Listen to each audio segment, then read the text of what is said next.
우리가 로마서 8장을 지금 보고 있습니다. 7장에 성도와 율법과의 관계에 대해서 이야기를 했어요. 율법은 죄를 깨닫는 기능밖에 없다. 그러면서 바울이 마지막에 얘기한 게 오라 나는 공고한 사람이로다. 왜냐하면 내가 하나님의 법에 대해서 잘 알고 있는데 육신이 자꾸 죄를 짓는 그 모습을 보고 자기를 율법이 정죄하는 것처럼 죄가 드러나니까 어떻게 해야 될까? 공고한 사람이로다. 이렇게 고백을 해요. 그리고 8장에 성령에 대한 이야기가 나와요. 그러나 내가 걱정하지 않는 이유가 뭐냐면 내가 죄 아래 율법 아래 거하는 성도가 아니라 나는 영을 따라 살아가는 성도다. 성령이 우리 안에 거하셔서 성령님을 따라 살아가는 성도다. 이러면서 소망을 이야기하는 거죠. 그러면서 8장의 이야기가 이제 유대인이나 이방인들에게 동일하게 얘기하는 거예요. 너희들이 누군지 아느냐? 너희들이 육신을 따라 살아가는 성도, 율법을 따라 사는 성도가 아니라 이제 성령이 너희 안에 거하는 하나님의 거룩한 백성이 되었다. 영을 따라 살아가는 성도가 되었다. 이제 이렇게 이야기를 하니까 당연히 뭐가 나와야 되냐면 성령이 하시는 역할들이 나와야 되는 거죠. 그럼 네 안에 계신 성령님이 뭘 하고 계시는지 아느냐 하면서 그 내용들을 쭉 설명을 하는 거예요. 성령님은 우리를 도와주시는 분이다. 그러니까 이제 믿음으로 의롭게 된 자는 율법으로 정죄함을 받는 게 아니다. 이제 하나님의 자녀가 됐다. 더 이상 정죄함을 받지 않는다. 그러면서 이야기하는 8장의 큰 틀 핵심은 유대인, 이방인, 그리스도인들 나누지 말라. 너희들 서로 너희들끼리 잘났다 정죄하지 말라. 이 얘기를 하고 싶은 거예요. 그래서 이야기를 전해준 거죠. 그리스도 예수 안에 있는 성도는 다 정죄함이 없다. 생명의 성령의 법이 죄와 사망의 법에서 해방시켜 주었다. 그러면서 토요일 주일날 보지 않았던 내용이 뭐냐면 성도는 이제 다 같이 성령의 인도함을 받는다. 그래서 우리가 어떻게 하느냐? 하나님을 아바 아버지라고 부르지 않느냐. 그렇게 이야기해요. 그러면서 그 다음 얘기하는 거예요. 이제 성도는 하나님의 공동 상속자가 되었다.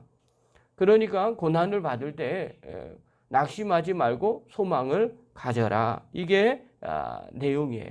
자, 그 다음에 오늘은 이제 소망을 고난받는 자가 소망을 가져야 하는데 어떻게 가져야 하느냐라고 하면서 성령께서 도와주신다. 이 얘기를 하고 싶은 거예요. 26절 한번 보십시오. 26절 읽겠습니다. 시작.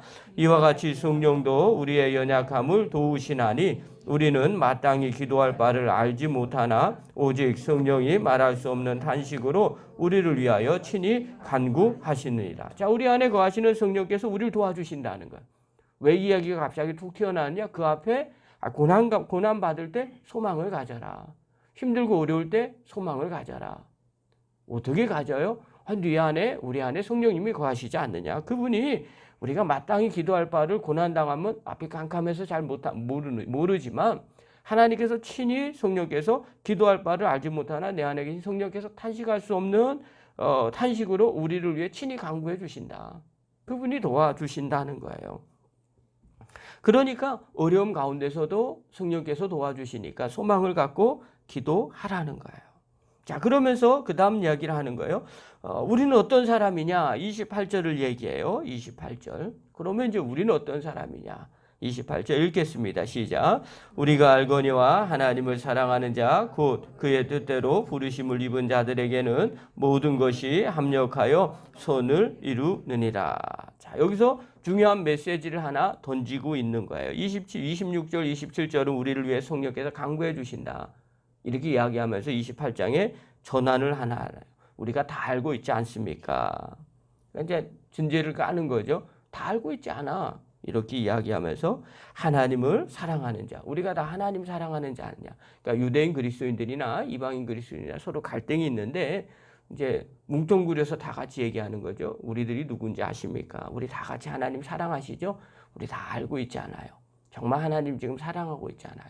교회 안에서 갈등이 일어나는데도 사실은 다 주님 사랑하는 사람들이잖아요.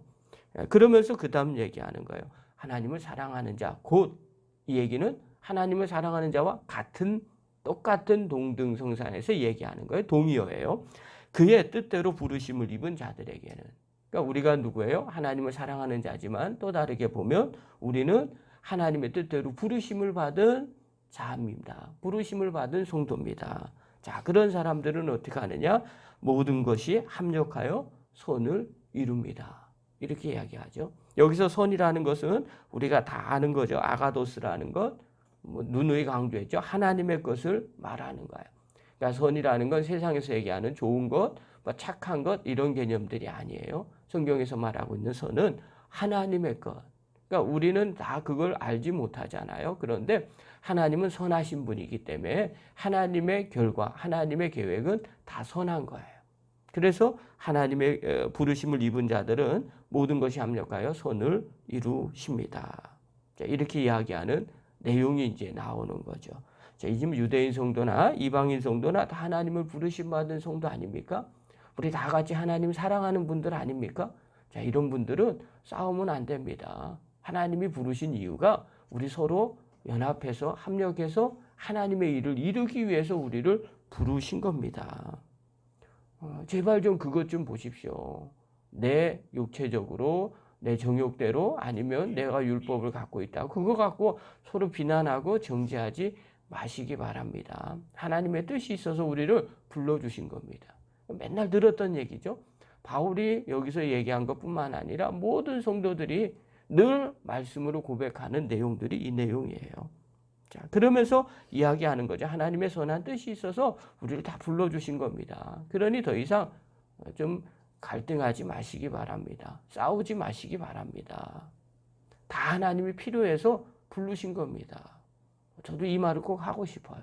하나님이 괜히 우리를 교회로 불러주셨겠어요? 다 뜻이 있어서 불러주신 거예요. 그걸 먼저 생각하시면 자잘한 갈등들은 더 이상 문제가 되지 않겠죠.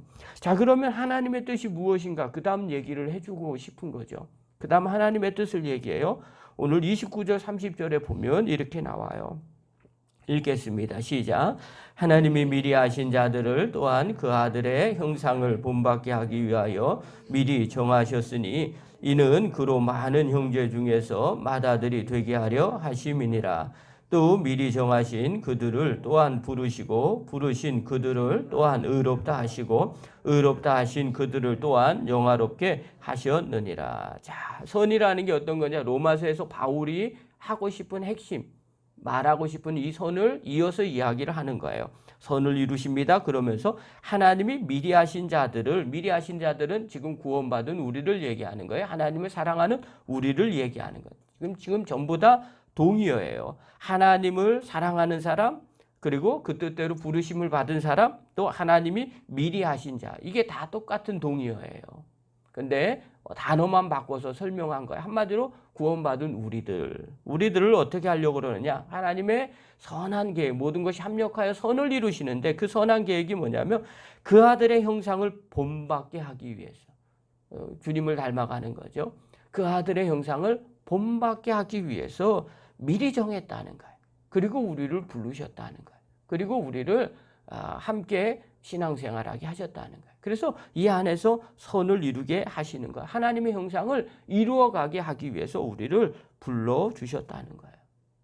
자, 그러고 난 다음에 많은 형제 중에서 맏아들이 되게 하려 하심이라. 이 얘기는 뭐예요? 본이 되게 하려 하심이다. 정말 하나님 믿는 사람으로서 본이 되게 하려고. 또 많은 사람들이 그걸 보고 하나님 형상을 저렇게 닮아가야지, 그렇게 하기 위해서 하나님이 이방인 그리스도인이나 유대인 그리스도나 상관없이 로마의 모든 사람들을 전부 다 하나님이 불러주셨다는 거예요. 자, 이런 사람들을 하나님은 뭐라고 그러냐? 의롭다 하셨다.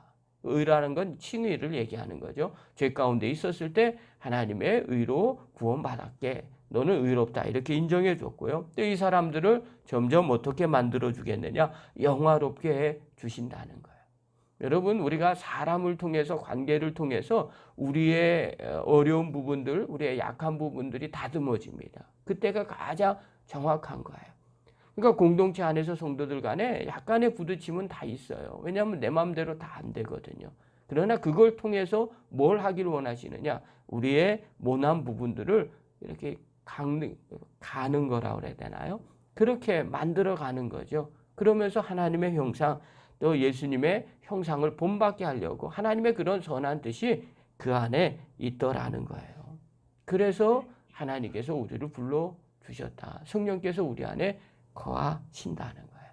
자, 이게 오늘 본문의 내용이에요. 자, 그렇다면 이 본문을 통해서 우리가 하나님이 좀 우리에게 말씀하고 계시는 게 무엇일까? 첫 번째요. 고난 속에서도 낙심하지 말고 기도하라는 거예요. 성령님이 우리 안에 거하셔서 우리가 뭐라고 기도할 수 없어도 성령께서 다 알고 계신다는 거예요. 그러니까 그런 상황일수록 하나님 앞에 엎드려 의지하면서 기도하라는 거죠. 두 번째로는요. 모든 성도, 교회 안에 모든 성도들은 다 하나님의 뜻이 있어서 불러 모으셨다는 거예요. 우리가 이것을 꼭 깨달으셔야 된다는 거예요. 그러면 하나님의 선한 계획들이 그 안에서 이루어진다는 거예요. 우리가 이것이 우선순위고 제일 첫 번째로 생각한다면 우리가 신앙생활을 할 때 어떻게 공동체 안에서 생활해야 될지를 알게 되는 거죠. 그래서 주변에 혹여나 미운 사람이 있어요. 인내를 배우기 위함이에요. 또 안 좋은 것들이 있어요. 자기 자신을 거울로 뒤돌아볼 필요가 있더라는 거죠. 여러분 사랑은 또 어떻게 배웁니까?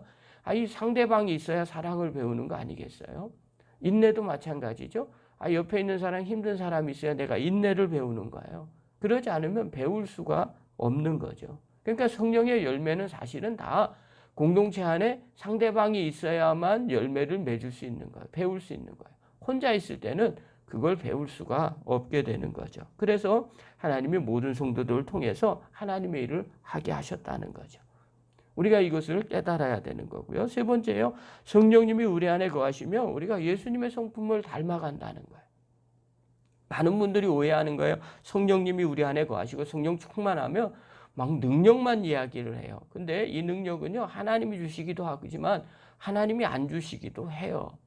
사단이 주기도 하는 거예요. 우리가 이걸 어떻게 분별할 수 아느냐?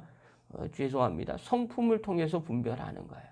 정말 예수님이 성령님이 우리 안에 거하시면 우리가 예수님처럼 닮아가게 돼 있어요. 근데 예수님처럼 안 닮아갑니까? 그럼 뭔가 이상한 거예요. 저는 이제 가끔 매스컴에 나오는 이제 목사님들 이런저런 목사님들 얘기 나오면 뭐부터 보냐면 그분이 정말 성령님의 성품이 나타나는가 그걸로 봐요. 왜냐하면 그게 가장 정확하기 때문에 그래요. 어떨 때는 막 말도 안 되는 이야기를 하고 어떻게 저렇게까지 할까? 이 정도까지 인격이 안 되신 분들도 있어요. 막말하시는 분들도 계세요.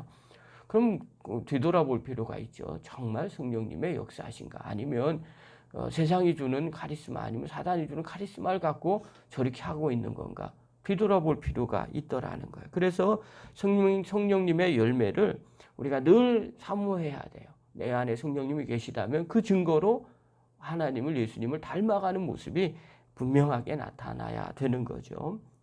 우리 사랑하는 성도 여러분, 날마다 우리 교회 안에서 성령님이 우리 안에 거하시고 하나님 주시는 그 은혜를 오늘도 누리는 믿음의 종이 되기를 간절히 축원합니다. 기도하겠습니다.